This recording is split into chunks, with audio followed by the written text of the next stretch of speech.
最新的台风动态了，因为目前呢，这个风雨似乎在外头还是感觉呼呼的吹，对北部尤其是大台北的影响，是不是破了很多的记录？佑璇。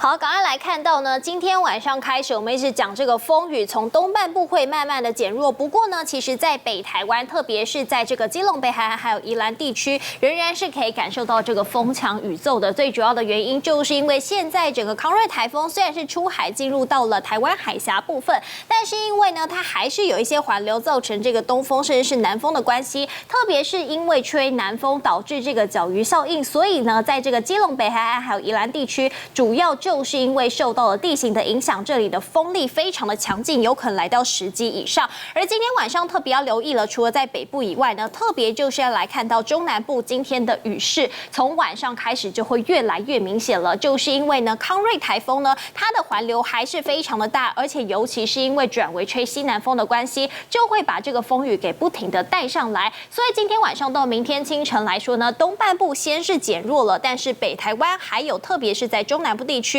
反而是今天晚上风强雨骤的，所以明天呢，虽然说到了白天开始呢，整个中南部才会慢慢减弱，所以还是要特别提醒大家，到了今天晚上开始，还是尽量的待在家里面会比较安全。好，继续要再请教佑瑄就是这个10月真的很特别，月初的时候有山陀儿，而这回呢又有康瑞台风，那么接下来11月难道还会再有台风吗？继续请您观察。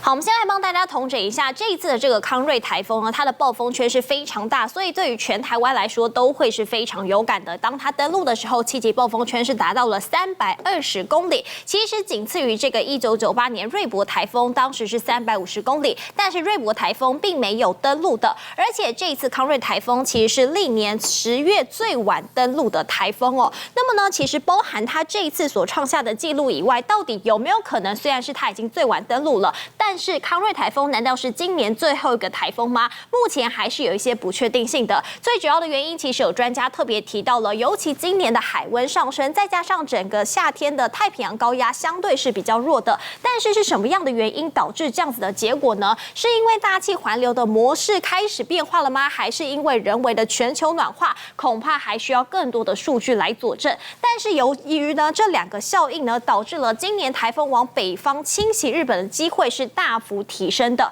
而11月到底还有没有可能来台风呢？因为明天就是11月1号了，过去是有的，包含在2003年还有2020年这2个台风呢，都是比较靠近台湾，也是有生成的。特别是在2004年12月的时候，纳马都台风甚至是还有登陆台湾的记录。所以到底康瑞台风是不是今年最后一个台风？我们后续都还要再持续的关注。以上就是这节的气象资讯。